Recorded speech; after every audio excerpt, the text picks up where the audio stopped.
Baiklah, Assalamualaikum warahmatullahi wabarakatuh.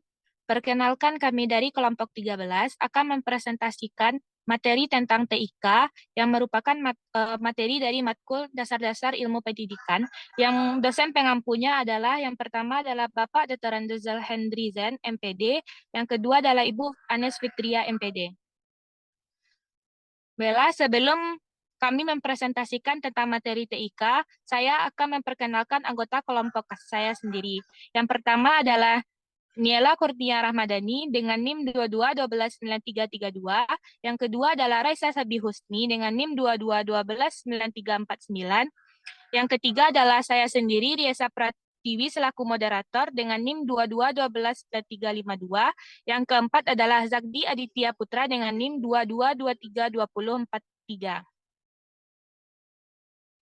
Baiklah, langsung saja kami akan mempresentasikan materi pada hari ini dengan pembahasan yang pertama adalah peran dan pemanfaatan TIK dalam pendidikan. Yang kedua adalah pembelajaran e-learning dan blended learning. Materi pertama akan dipresentasikan oleh Zakdi. Kepada Zakdi dipersilakan. Baik, terima kasih kepada moderator. Saya akan membacakan materi yang pertama, yaitu peran dan pemanfaatan TIK dalam pendidikan. Yang pertama yaitu peran TIK. Menurut para ahli, peran TIK memiliki pengertian sebagai berikut, yaitu menurut Eric Dayson, HarperCollins Publisher of Dictionary of Information Technology, Glosson UK 1991, teknologi informasi adalah kebutuhan manusia di dalam mengambil dan memindahkan, mengolah, dan memproses informasi dalam konteks sosial yang menguntungkan diri sendiri dan masyarakat secara keseluruhan. Sedangkan yang kedua, menurut Susanto, tahun 2002, informasi merupakan hasil dari pengolahan data, namun tidak semua hasil dari pengolahan tersebut dapat menjadi informasi. Jadi, pengertian TIK adalah sebuah media atau alat bantu yang digunakan untuk mentransfer data, baik itu memperoleh suatu data atau informasi, maupun memberikan informasi kepada orang lain, serta dapat digunakan untuk alat komunikasi, baik satu arah maupun dua arah. Yang kedua, peran teknologi informasi dalam proses belajar mengajar pada masa kini.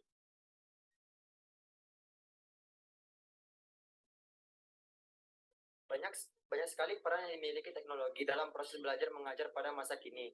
Sama halnya pada zaman dahulu, dalam dunia pendidikan memiliki metode-metode dan media dalam proses belajar mengajar. Namun pada zaman sekarang, dengan semakin berkembangnya teknologi, dunia pendidikan pun memiliki metode dan media baru dalam penerapan proses belajar mengajar dengan menerapkan peranan penting teknologi dalam proses belajar mengajar. Sebagai contoh, peran teknologi dalam proses belajar mengajar yaitu adanya penerapan metode penyampaian materi dengan menggunakan teknologi, seperti halnya memakai LCD proyektor untuk metode penyampaian materi kepada murid dalam proses belajar mengajar. Contoh lainnya yaitu saat seorang guru menyampaikan pengumuman materi yang harus dipelajari kepada murid dengan menggunakan teknologi mikrofon atau pengeras suara, agar pengumuman materi yang disampaikan oleh seorang guru menjadi lebih terdengar jelas. Selain guru, teknologi juga memiliki peran tersendiri terhadap siswa-siswi. Sebagai contoh peranan teknologi untuk siswa dan siswi adalah sebagai berikut, yaitu yang pertama, sebagai media pembelajaran daring atau online. Yang kedua, sebagai media belajar online dengan cangkupan yang lebih luas sebagai pengganti buku dan digantikan teknologi buku elektronik. Yang ketiga, sebagai media belajar kelompok karena teknologi smartphone yang dilengkapi aplikasi messenger seperti WhatsApp dapat membuat grup antar siswa agar lebih mudah dalam melakukan diskusi kelompok tanpa harus berkumpul secara real time. Yang keempat, dengan adanya teknologi untuk metode belajar siswa akan memiliki pengetahuan yang lebih luas. Sebagai contoh, mesin penelusur Google yang memiliki banyak sekali artikel dan ilmu di dalamnya yang dapat kita akses secara gratis. Materi yang ketiga yaitu peran teknologi informasi dalam modernisasi pendidikan. Menurut Resnick, yaitu tahun 2002, ada 3 hal penting yang harus dipikirkan ulang terkait dengan modernisasi pendidikan, yaitu yang pertama, bagaimana kita belajar atau how people learn. Yang kedua, apa yang kita pelajari, what people learn. Dan yang ketiga, kapan dan di mana kita belajar, where and when people learn.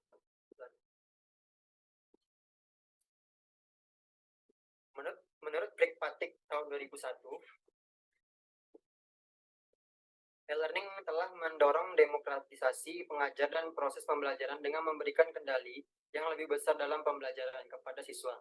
Hal ini sangat sesuai dengan prinsip penyelenggaraan pendidikan nasional, seperti termasuk dalam pasal 4 Undang-Undang Nomor 20 Tahun 2003 tentang Sistem Pendidikan Nasional yang menyatakan bahwa pendidikan diselenggarakan secara demokratis dan berkeadilan serta tidak diskriminatif dengan menjunjung tinggi hak asasi manusia, nilai keagamaan, nilai kultural, dan kemajumukan bangsawan.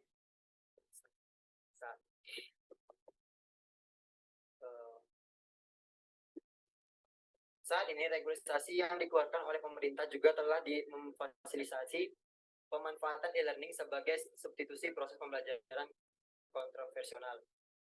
Surat Keputusan Menteri Pendidikan Nasional Nomor 107 Undang-Undang tahun 2001 dengan jelas membuka koridor untuk menyelenggarakan pendidikan jarak jauh di mana e-learning dapat memainkan peran.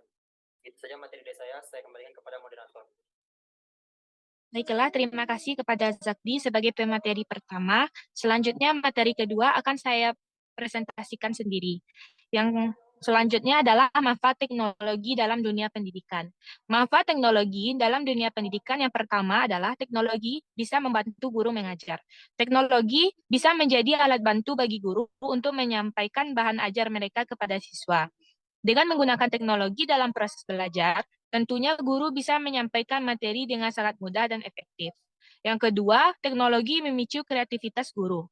Teknologi bisa menciptakan daya kreativitas guru. Mereka bisa lebih kreatif dalam menciptakan metode dalam mengajar. Dengan adanya teknologi, mereka akan terpacu untuk berkreasi karena teknologi hanyalah sebuah alat yang memerlukan seseorang untuk mengoperasikannya. Tanpa guru, teknologi tidak bisa berdampak secara maksimal dalam dunia pendidikan. Yang ketiga, teknologi membantu siswa belajar. Pengimplementasian teknologi dalam proses belajar mengajar akan membuat siswa lebih tertarik mengikuti pelajaran. Jika siswa sudah tertarik dengan apa yang guru akan ajarkan, maka tidak perlu lagi bagi mereka untuk meminta siswanya serius dalam belajar.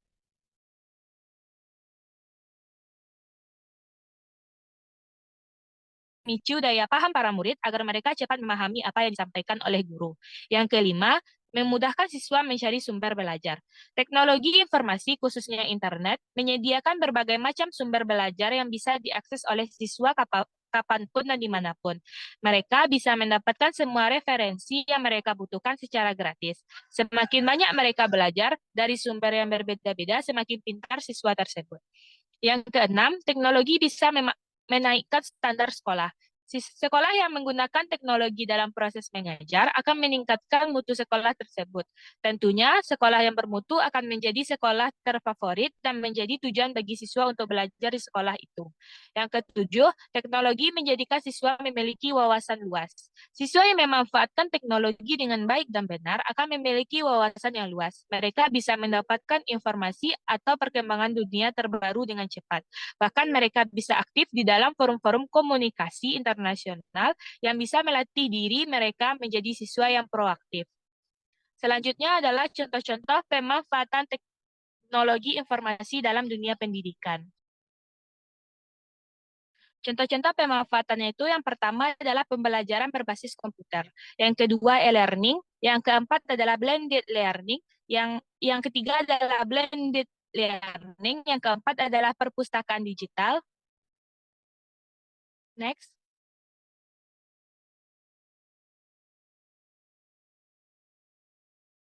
Penggunaan alat pendukung KBM. Itulah materi yang dapat saya presentasikan. Materi selanjutnya akan dijelaskan oleh Raisa Sabihusni. Kepada Raisa Sabihusni. Baik, terima kasih moderator. Saya akan menjelaskan materi berikutnya, yaitu pembelajaran berbasis e-learning dan blended learning. Next.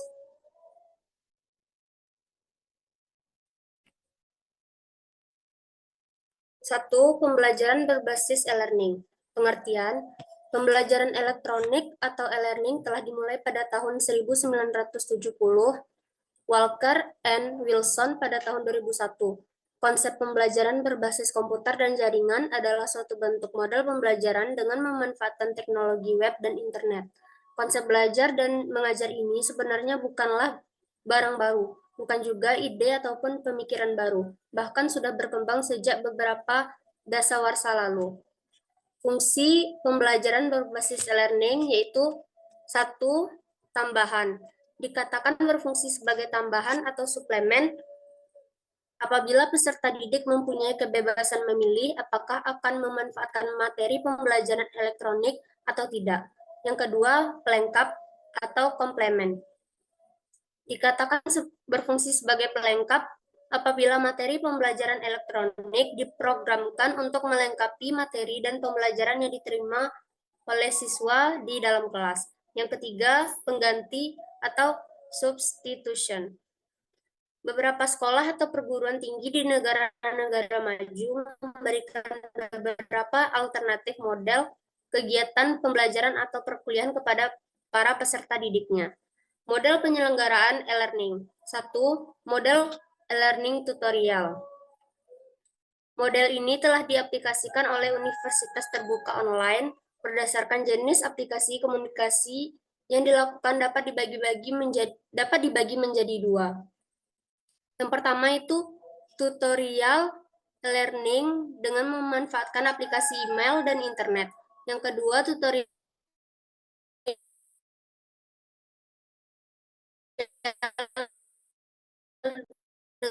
dengan memanfaatkan internet, tutorial elektronik via fax internet. Yang kedua, modal komputer supported collaboration learning.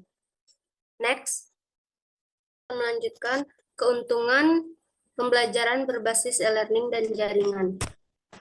A. Dari sudut peserta didik, dengan kegiatan e-learning dimungkinkan berkembangnya fleksibilitas belajar yang tinggi. Artinya, peserta didik dapat mengakses bahan-bahan belajar setiap saat dan berulang-ulang. Peserta didik juga dapat berkomunikasi dengan guru atau dosen setiap saat. Dengan kondisi yang demikian, peserta didik dapat lebih memantapkan penguasaannya terhadap materi pembelajaran. B. Dari sudut guru atau dosen. Dengan adanya kegiatan e-learning, beberapa manfaat yang diperoleh guru atau dosen atau instruktur antara lain adalah bahwa guru atau dosen atau instruktur dapat 1. Lebih mudah melakukan pemutakhiran bahan-bahan belajar yang menjadi tanggung jawabnya sesuai dengan tuntutan perkembangan keilmuan yang terjadi. 2. Mengembangkan diri atau melakukan penelitian guna peningkatan wawasannya karena waktu luang yang dimiliki relatif lebih banyak. 3. Mengontrol kegiatan belajar peserta didik. Bahkan guru atau dosen atau instruktur juga dapat mengetahui kapan peserta didiknya belajar, topik apa yang dipelajari, berapa lama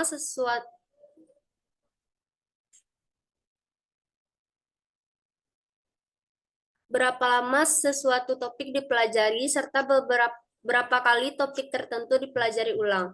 4.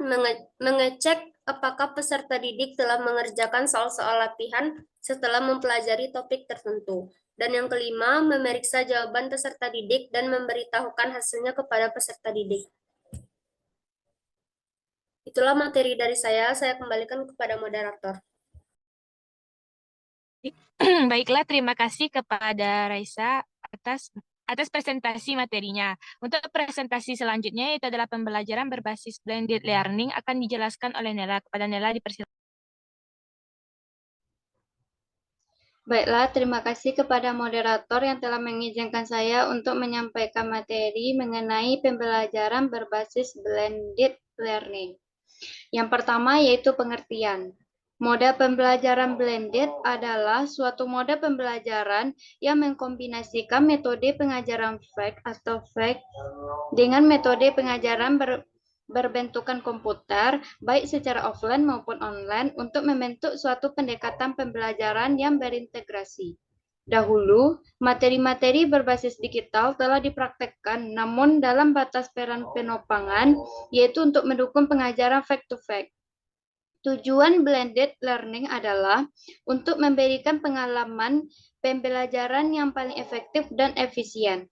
Blended learning juga sering didefinisikan sebagai sistem belajar yang dilakukan dengan menggabungkan pembelajaran fact-to-fact dengan pembelajaran beremediasi teknologi.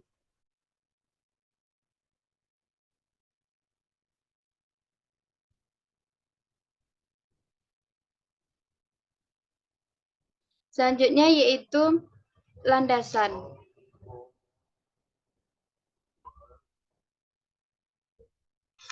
Konsep dalam pengembangan pembelajaran digunakan model blended. Model ini dianggap memberikan solusi dalam pengembangan model pembelajaran pada institusi yang masih menerapkan pembelajaran non-online sebagai tokar ukur aktivitas.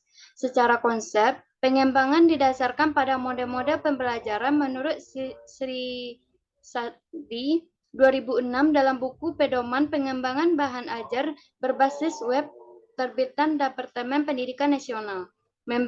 Membagi metode pembelajaran secara umum menjadi 4 kelompok. Model blended learning yang dikembangkan mengacu pada definisi-definisi yang telah digambarkan dalam tabel berikut. Ini tabel mengenai proses bahan ajar berbasis web. Di sini dapat kita lihat tentang bahan ajar dan deskripsinya. Proses bahan ajar berbasis web dengan 0%, modelnya tradisional. Deskripsinya yaitu pembelajaran tanpa memanfaatkan fasilitas online dan pembelajaran dengan tatap muka. Selanjutnya yaitu 1-29%, modelnya web facilitation, pemanfaatan web dalam proses pembelajaran untuk membantu peningkatan penguasaan bahan ajar yang tidak terpenuhi dalam proses tatap muka atau pemberian materi tambahan melalui teknologi web. Pemanfaatan lebih banyak pada pengumpulan tugas. Selanjutnya yaitu 30-79%. Modelnya itu blended. Deskripsinya yaitu proses pembelajaran menggunakan kombinasi antara bahan ajar berbasis web dan tatap muka. Porsi pembelajaran online lebih besar daripada tatap muka. Dalam proses pembelajaran, interaksi forum diskusi lebih banyak dilakukan. Yang terakhir yaitu bahan ajar berbasis web 100%. Modelnya yaitu online atau e-learning. Deskripsinya seluruh proses pembelajaran melalui online. Tidak ada pembelajaran tatap muka. Selanjutnya yaitu model pembelajaran tatap muka online dan offline. Proses pembelajaran tatap muka disebut juga dengan masa pengenalan, di mana berlangsung proses pembelajaran tatap muka offline bertemu dalam kelas nyata. Kegiatan di kelas nyata adalah pembelajaran penyampaian suatu penjelasan secara teknis, penggunaan sistem pembelajaran berbasis web, dan pembelajaran mendengarkan, menyimak, dan mempraktekkan petunjuk. Namun dalam blended learning, masa tatap muka secara nyatanya hanya dilaksanakan di awal-awal pertemuan. Selanjutnya yaitu komposisi penggunaan blended learning. Komposisi blended seiring digunakan yaitu 50/50. Artinya, dari alokasi waktu yang disediakan, 50% untuk kegiatan pembelajaran tatap muka dan 50% dilakukan pembelajaran online. Atau ada pula menggunakan komposisi 75/25. Artinya, 75% pembelajaran tatap muka dan 25% pembelajaran online. Demikian pula dapat dilakukan 25/75, artinya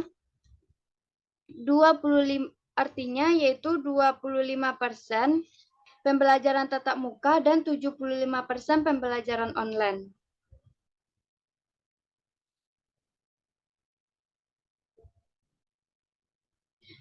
Selanjutnya yaitu keuntungan blended learning. Yang pertama, memperluas jangkauan pembelajaran atau pelatihan. Yang kedua, kemudahan implementasi. Selanjutnya, efisiensi biaya, hasil yang optimal, menyesuaikan berbagai kebutuhan pelajar. Dan yang terakhir yaitu meningkatkan daya tarik pembelajaran. Yang terakhir yaitu peran pengajar dan unsur-unsur blended learning.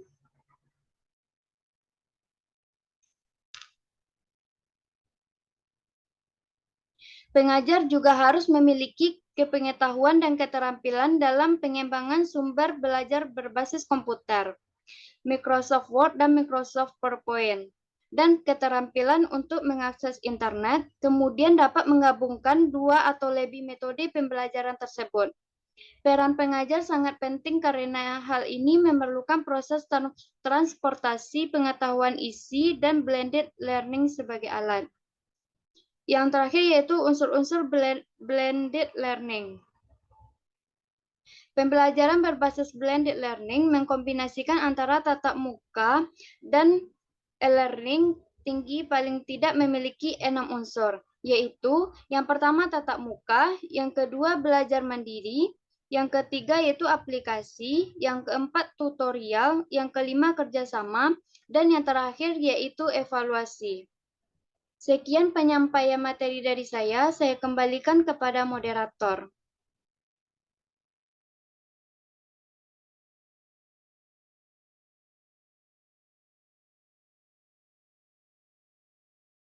Baiklah, terima kasih kepada Nela karena telah mempresentasikan materi terakhir.